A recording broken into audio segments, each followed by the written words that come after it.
नमस्कार, मैं अनीता चौधरी। बिहार में चुनावी सरगर्मियां तेज हो गई हैं। सरकार जहां एक तरफ लोगों के लिए तोहफों का बौछार कर रही है, वहीं दूसरी तरफ विपक्ष लगातार आक्रामक है। गोपाल खेमका मर्डर केस को लेकर के हालांकि एक पकड़ा जा चुका है और एक का एनकाउंटर हो चुका है, लेकिन विपक्ष इसको लेकर के राजनीति लगातार कर रहा है और तेजस्वी यादव ने और राहुल गांधी ने ये ऐलान किया है कि वो बिहार बंद करेंगे।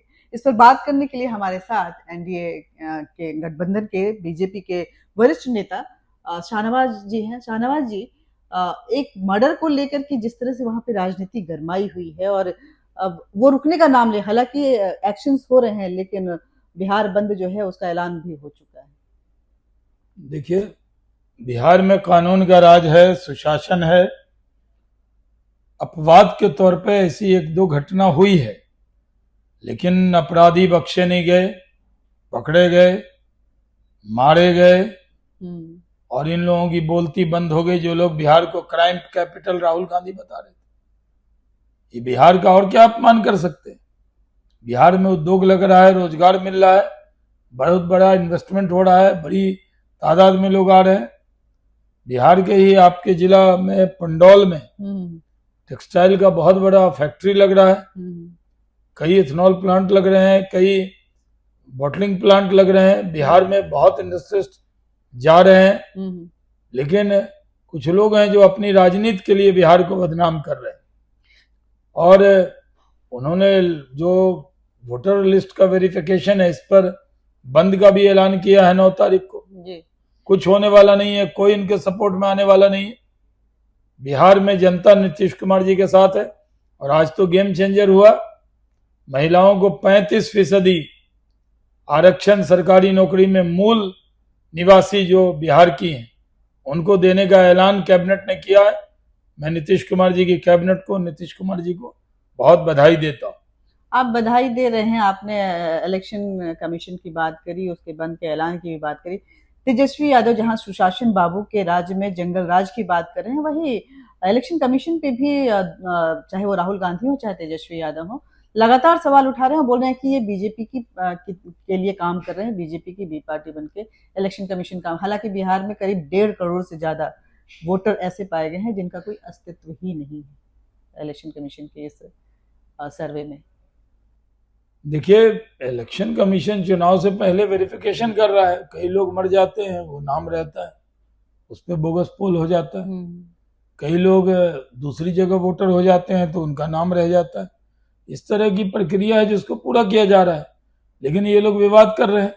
ये लोग महाराष्ट्र हारे, हरियाणा दिल्ली हारे तो इलेक्शन कमीशन पे ठिकरा थोप दिया।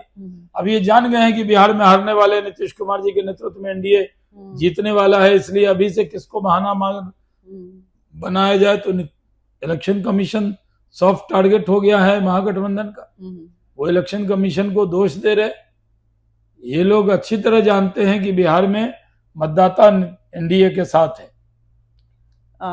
जंगल राज भी है बिहार में, ऐसा तेजस्वी यादव तो लगातार बोल रहे हैं कि सुशासन। वो जंगल राज से निकले हुए लोग हैं ना, इसलिए उनको जंगल याद रहता है। अच्छा, अभी तो जंगल नहीं, मंगल राज है। अच्छा, अभी तो बिहार तरक्की के रास्ते पर है।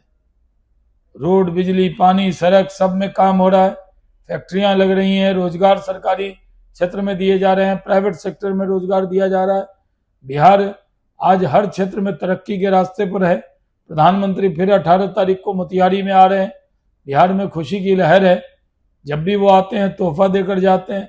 आज देखिए पटना का एयरपोर्ट कितना सुंदर हो गया, टर्मिनल जो है। राहुल गांधी, आप बोल रहे हैं ये 35% के साथ साथ युवा आयोग की भी बात युवाओं को साधने के लिहाज से किया गया है। आप युवा आयोग की बात कर रहे हैं, लेकिन विपक्ष बोल रहा है कि चुनावी शिगुफे हैं, इससे कुछ उनको यही लगता है जो आरक्षण दिया महिलाओं को, ये थोड़ी सोचा था उन लोगों ने। ये तो बहुत बड़ा सरप्राइज मिला है, ये तो गेम चेंजर है। महिलाएं जश्न मना रही हैं, खुशी की लहर महिलाओं में दौड़ गई। और जो बिहार की महिला, उनको सरकारी नौकरी में अब 35% आरक्षण हो गया। ये तो बहुत अच्छी खबर है। जो पंचायती राज में तो पहले ही 33% दिया गया था। ऐसे तो ये आधी आबादी है हम्म, 35% आरक्षण मिला, तो महिलाएं कितनी खुश हैं। अंतिम सवाल एक भाषा को लेकर के है। महाराष्ट्र में एक बार फिर पूर्वांचली और हिंदी भाषा को लेकर के एक उद्वेग सा नजर आ रहा है। बिहार के लोग काफी वहां पे काम करते हैं, रहते हैं। ऐसे में जिस तरह से मारपीट की घटनाएं सामने आ रही देखिए, हैं। बिहार और महाराष्ट्र के बीच में झगड़ा नहीं है। जहां तक भाषा का सम्मान है, मराठी भाषा का पूरा सम्मान है। लेकिन अगर कोई हिंदी बोल लिया तो उसको मराठी सीखने को कहें तो एक बात है, लेकिन मारपीट करना, कानून हाथ में लेना, गरीब लोगों को मारना, ये कहाँ जायज है? जो इस तरह की हरकत हो रही है दुर्भाग्यपूर्ण।